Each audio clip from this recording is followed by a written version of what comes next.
And we are back talking about the Belle Gibson case. Gibson rose to popularity in May 2013 after posting online about having used whole foods and alternative therapies to defy medical, I'm just going to say anomalies or expectations, telling followers that she only has 4 months to live, and people believed her.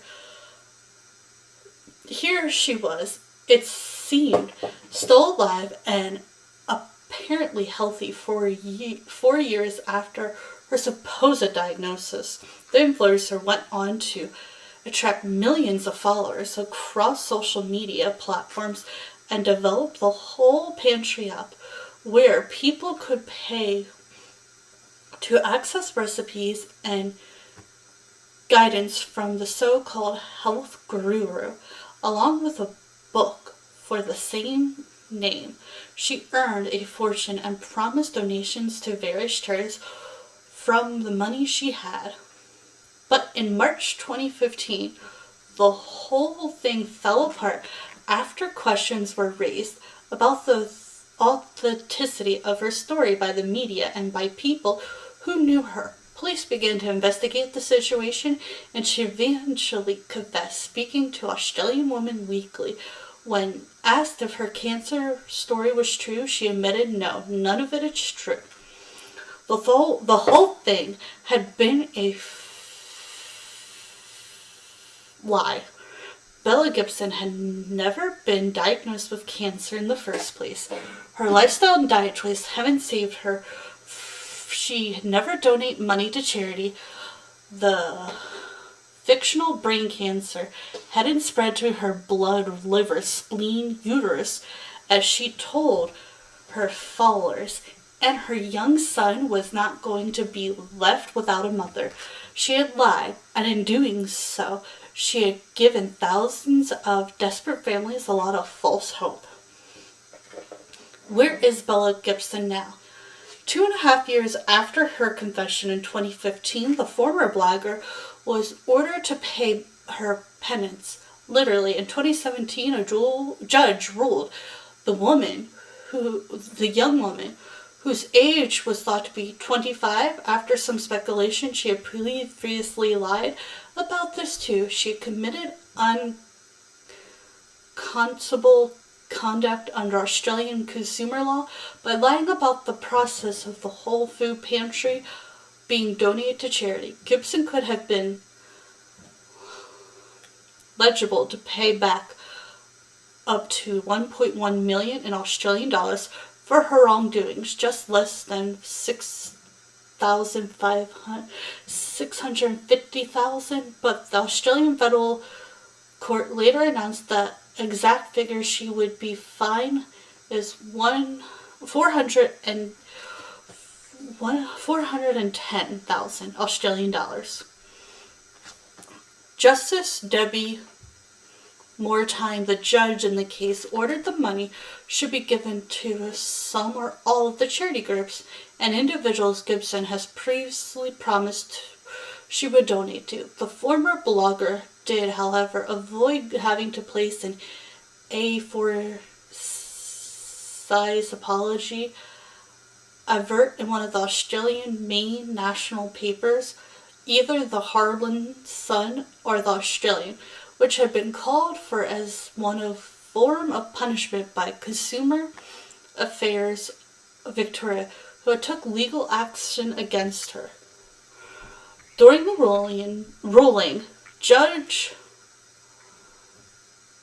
Moretime said Gibson's dishonest conduct proved her relentless obsession with herself and what best served her interests. She added, one of the clear documentaries of the dishonest and self-interest attending Mrs. Gibson conduct was the fact that she and the company she controlled did not in fact make any donation to the organization she had mentioned in her publicity statement until public questioning of her claims. However, Moretime did also note another explanation is that Mr. Gibson remains under some kind of exclusion, Miss Gibson, that she had cancer. She may have had other psychological or psychiatric issues.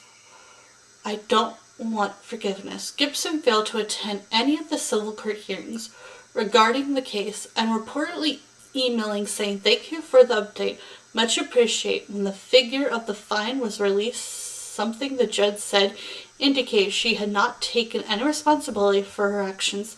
I don't want forgiveness, Belle said in her confession interview with The Weekly back in 2015. I just think was the responsible thing to do. Above anything, I would like people to say, okay, she's human. Yeah, okay, Miss Bella. Early this year, Miss Gibson spoke publicly for the first time since her infamous tell-all interview with 60 Minutes in 2016. She was filling up her forest at a pedal station in Marlborough North suburbs in February when she was ambushed by a certain affair. Reporter Sam repeatedly asked Gibson about the outstanding fine, the reason why it hadn't yet been paid, and whether she had a message or apology for those she had defrauded. It is time to pay the fine, Bella. Is it time to pay the fine, Bella?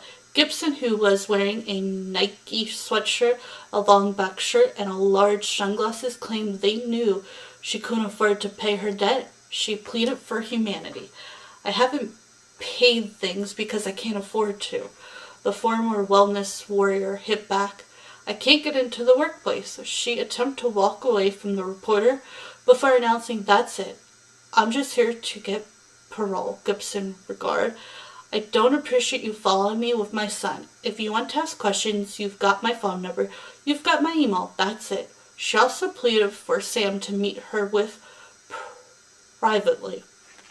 Sam asked Gibson if she would like to apologize to people who had believed her natural remedies could cure their cancer. It's time to apologize to these people, Bella.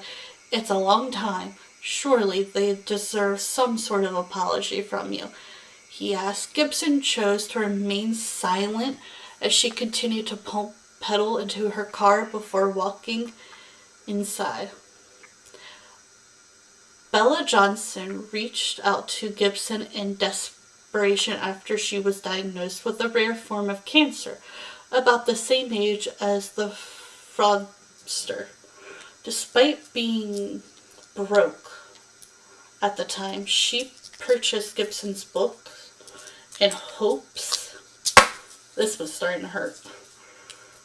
I'm not used to this bracelet. Natural remedies would cure her disease. Miss Johnson slammed Gibson's refusal to pay up and renew calls for a personal apology. Offering hope to people who are literally dying is just so cruel, she said. I think on one side, Gibson is a manipulative, horrible person. On the other side of that, there's something so fundamentally sad about her as well that I just pity it. I'd like an apology to bear the minimum. Aside from briefly joining and raising money for the Thori Disper Group in 2018, Gibson has managed to keep out of the spotlight in recent years.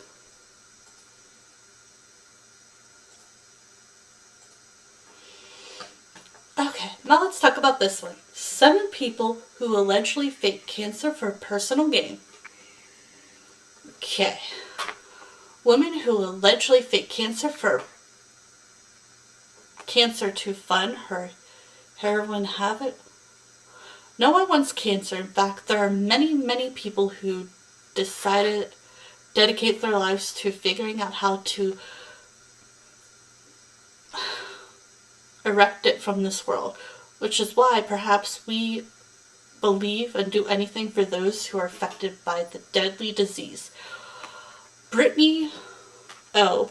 was supposedly diagnosed in September 2011 with stage 2 ovarian cancer as well as stomach cancer. 3 months later, the Medford, NY resident beat the odds and her disease only to see it return in the form of bone and brain cancer. The 21-year-old stepped up a website which included the tagline, "Help Save My Life," and a donation-seeking Facebook page, placed donation jars in 25 local businesses, and held several fundraisers. But the money she repaid founded not her treatment at Memorial Sloan Kettering, but allegedly her heroin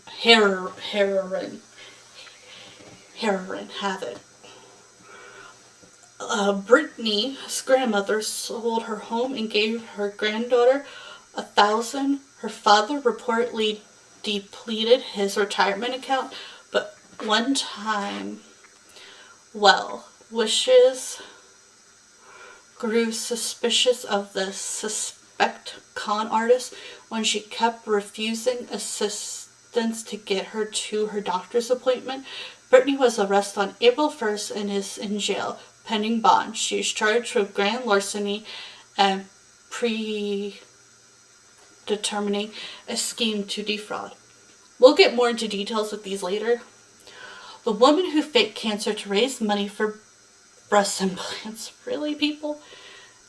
Jamie Lynn Toddler relieved her family, friends, and Hallmark hospice co-workers that she had breast cancer and would be undergoing a double mastectomy and breast reconstruction surgery. Her mother set up a website for her 27-year-old daughter in 2011 to collect donations for the surgery. Jamie reportedly raked in more than $8,000 for her costs, except there was no cancer eating away at her body. Instead, there was only the desperate need for a breast augmentation.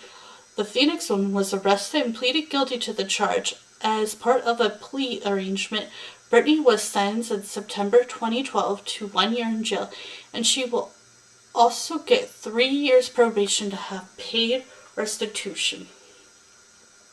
The man who faked breast cancer to avoid his parole officer. In 2005, wow, that's doesn't feel that old, but it is. Brian Jeffrey Bonniwell was arrested on a burglary charge and sentenced to 10 years of probation. The Texas man had to meet his probation officer once a month, but apparently by 2011 had grown tired of the commitment. During his July meeting, he presented his officer with a letter that said he had been diagnosed with breast cancer and would be undergoing chemo and radiation treatments. He would no longer be able to attend the meetings. Unfortunately, the letter preview and a sub-opera was issued to Texas Oncology South Austin for Bonwell's medical records, only to find, surprise, no record of him at all. Like I said, we'll get more into these later, and there's some other more interesting ones I gotta tell you. Women who faked layer of this tech stack is changing. We've built really 3 platforms. The first is Microsoft Copilot, which is your everyday companion. It puts knowledge and expertise at your fingertips.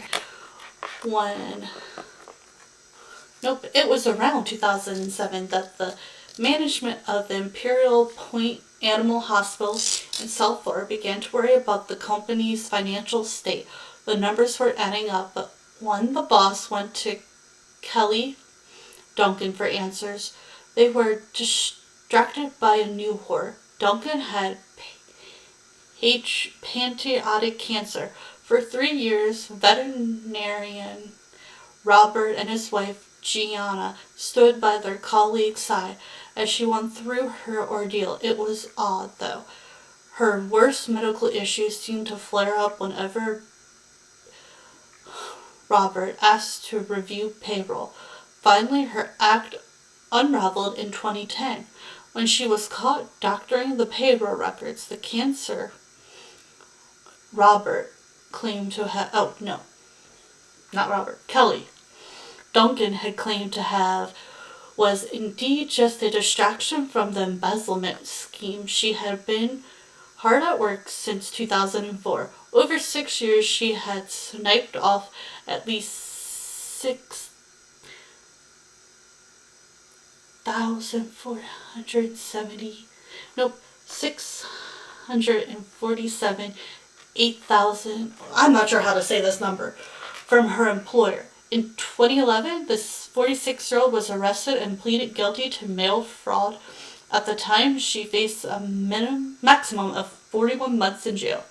The mother who faked her son's cancer to repeat medical bills, to wrap medical bills, the woman who faked leukemia to fraud her lavish wedding, the woman who allegedly faked her death by cancer to score time off. Okay, we'll do those ones next. I hope y'all enjoyed and learned something from this, and please don't go out and do whatever these people are doing. They have something wrong. So wrong. Just so messed up. Okay, well, bye for now. I will see you soon.